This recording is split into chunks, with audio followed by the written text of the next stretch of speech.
Flight simulator versus real life. On our way to Sedona now. Sedona is actually the main airport used for training in Microsoft Flight Simulator. It's one of the most beautiful approaches. It's also a challenging airport because of the winds. I'm excited to recreate this approach and Flight Simulator, and I'll fly it here in real life. But we'll face a major curveball along the way. There's a lot of thunderstorms and rain. We flew across the country to hit 10 bucket list places in just 10 days, and we already checked 4 off of our list. An aircraft boneyard, Monument Valley, learning real canyon flying with Jason Miller from the Finer Points, and a crazy Mars experiment being held in the middle of the desert. Now, we have a tough call to make. Mountainous terrain, high density altitude. There is a chance of mountain obscuration. Is changing our plans and throwing a major wrench in our trip the right call? Every pilot plays the 3 strikes rule. I'm playing mine today. I went to the simulator and recreated the exact weather, conditions, and route to find out what would have happened if we kept going. This is our epic bucket list countdown. Welcome to episode 3.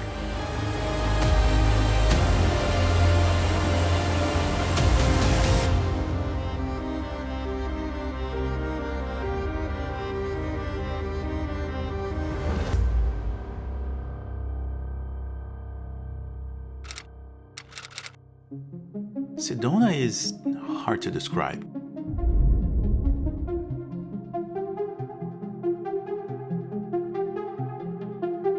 It's surrounded by towering red rocks, some rising nearly 3,000 feet, that frame the city like a natural cathedral and create stunning views in every direction.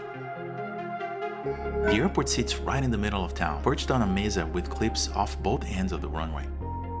The views during takeoff and landing are nothing short of spectacular. It's one of the most beautiful airports in the United States, and that's exactly why it was a must-see on our list for this trip. Back in Monument Valley, the airplane camp crew is all packed up and ready to head home.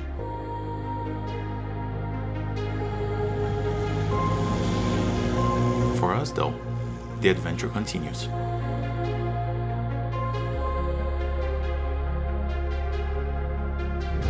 The plan was to head to Page, Arizona for a quick fuel stop, then continue on to Sedona by way of the Grand Canyon.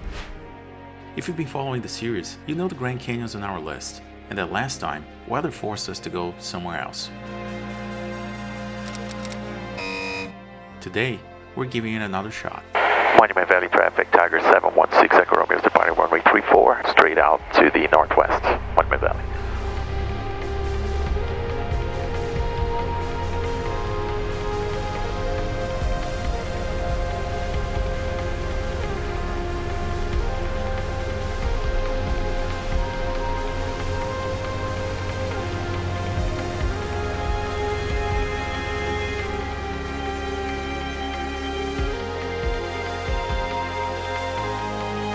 The leg to Page was pretty straightforward, but it seemed like getting to Sedona today wouldn't be as simple as we thought. The weather there is a little iffy right now. As you can see, there's a convective segment just outside of Sedona and some pileups along the way near the Grand Canyon, mentioning low ceilings. This report from a pilot mentioned cloud bases at 7,000 feet. The Grand Canyon Airport, about 9 miles from where this report was issued, sits merely 400 feet below that, at 6,600 feet. So pretty low ceilings. In addition, the report also mentioned light rain throughout the Zuni corridor, one of the VFR routes over the Grand Canyon. The Grand Canyon, you're required to take some of the corridors to cross north to south. You're required to be at 10,500 or 12,500 going south. As of now, it looks like that would put this in the clouds, which is obviously not what we want to do. So we decided we go to Page, land, reassess the weather, see what the weather is doing, and we kind of take it from there. The weather here around Page and on the route to Page is still pretty nice. Very good visibility. Page is reporting calm winds right now, so feels like that's the best plan. We stop at Page, reassess, and we take it from there. Page traffic, Tiger 716 Echo Romeo is 3 to the east, setting up for 45 for a right downwind 34. Page.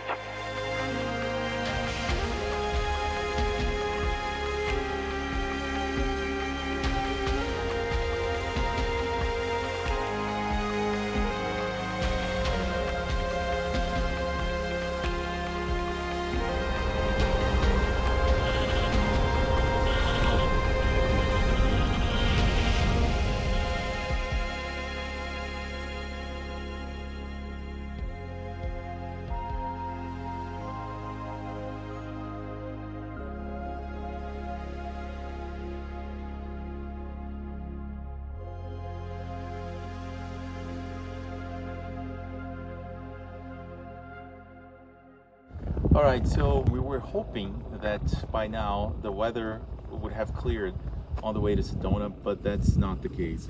In fact, there is a lot of convection activity now, and the storms picked up.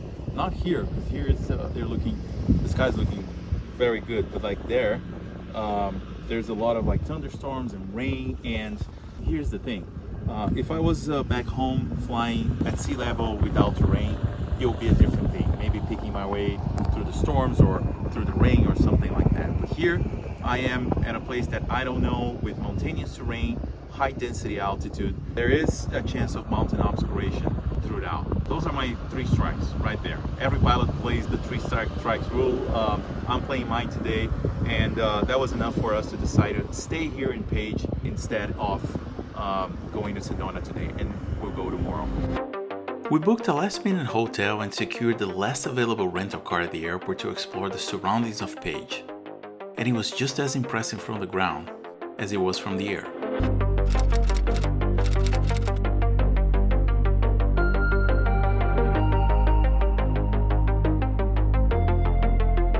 Next, we explored Antelope Canyon, a world-famous log canyon on Navajo land where water and wind have sculpted sandstone into a natural piece of art.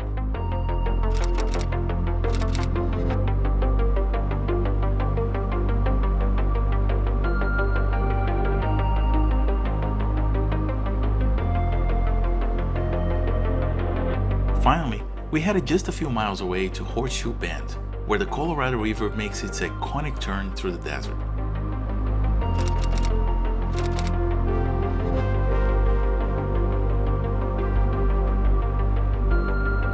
Horseshoe Bend was one of the 10 stops on our bucket list for this trip, and we had originally planned to visit it after Sedona. But on flying trips like this, plans change, and you learn to adapt. Horseshoe Bend is breathtaking from the ground, but we couldn't truly check it off our list until we flew over it. As a pilot, every time you make a decision not to fly, you're left thinking, did I make the right call? Was I being too conservative? Canceling a flight at the last minute means lost time, extra costs, and inevitable frustration. And it's all on me.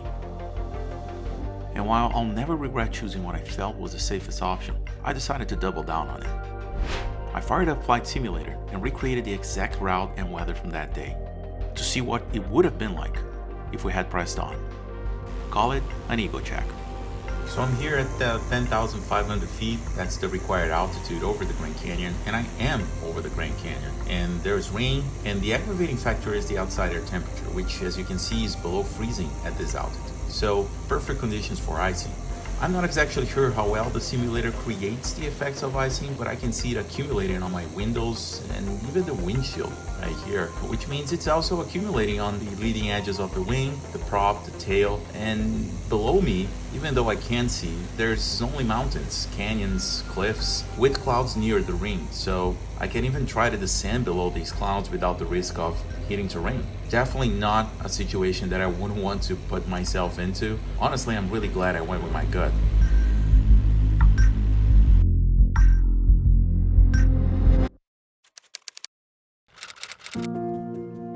The next morning we woke up to perfect weather, and it was time to head to Sedona. And because the Horseshoe Bend is just 4 miles from the airport, we figured that would be our best chance at checking that off our list. We're back here at Page Airport bright and early in the morning. As you can see, the sun is in my face.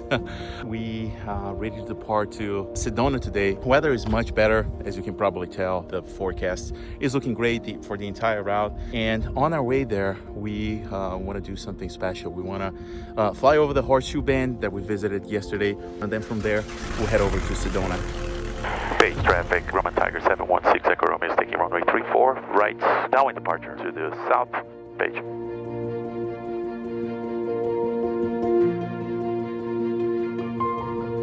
Up to this point in the trip, Page was supposed to be nothing more than a fuel stop. But if you have to get stuck somewhere, this is a pretty good place for it.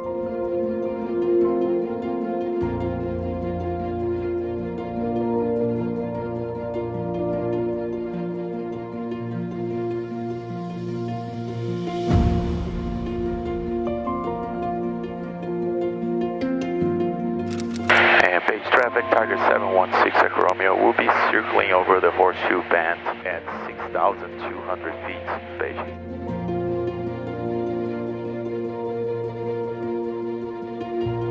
The morning light makes this even more dramatic. Yeah, beautiful.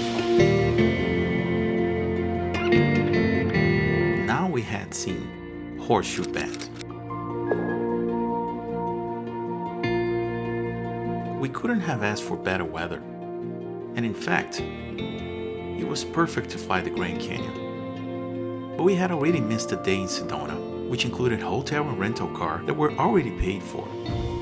And today we had a Jeep tour early afternoon that we didn't want to miss. So we decided to take the quicker route to Sedona instead. Once again, the Grand Canyon will have to wait. We'll give it another try later in the trip. I guess third time is the charm, right?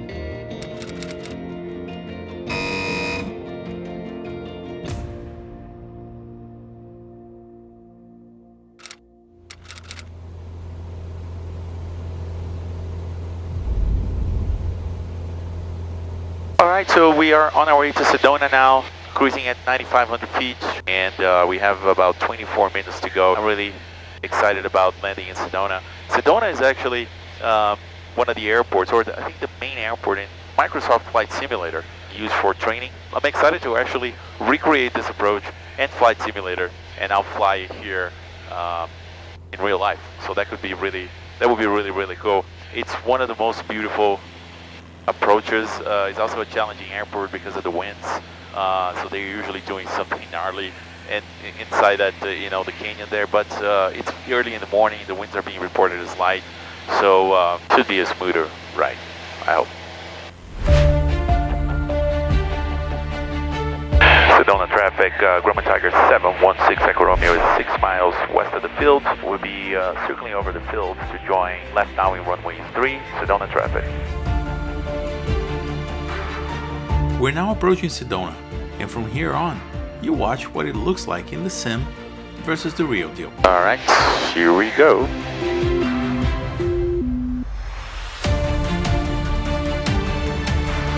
So go over the fields to lose some altitude, and then join left down for runway 3. We'll be landing that way.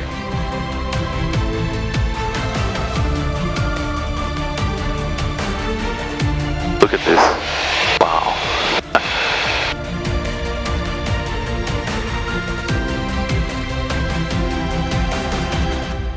Sedona traffic, Grumman Tiger 716 Echo Romeo, currently over the field 7,400.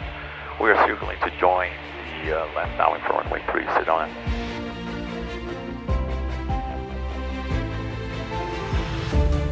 Welcome to Sedona.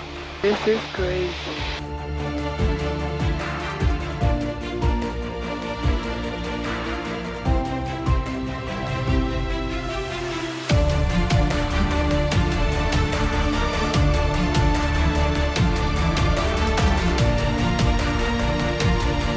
And Sedona traffic, Grumman Tiger 716 Echo Romeo is left base, runway 3, Sedona.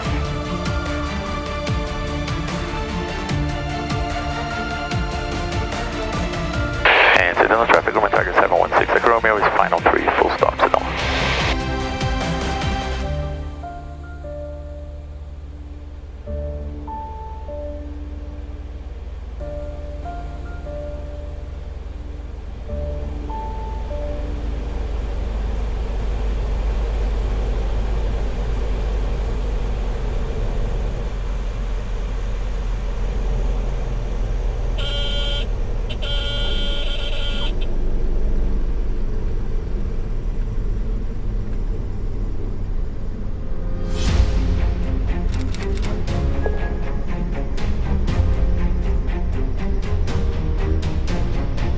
We made it to Sedona. Yay! Her first time and my first time actually getting to enjoy the city. This place is gorgeous, and I don't know that the footage does it justice or did it justice on our approach here. It's my second time here with the Tiger, but my first time actually enjoying Sedona. So excited to explore the town. Beautiful flight here, and mission accomplished.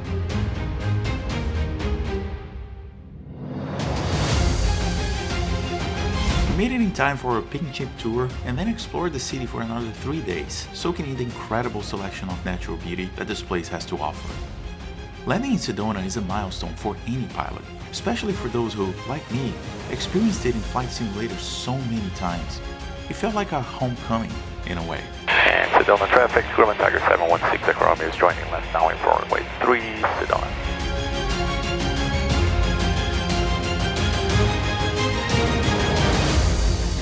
In the next episode, Juliana and I head back to the airport for a full day of flying, in which we'll chase 3 new bucket list items in one day. The highest airport I've ever landed at. The footage doesn't even do it justice. Absolutely incredible.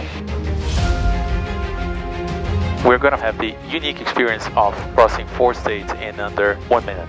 Only place in America where you can do this. Pretty cool. One of my bucket list places to visit or see from the air. The world's best preserved meteor crater. All of this and more when the 10 in 10 series returns. I'll see you then.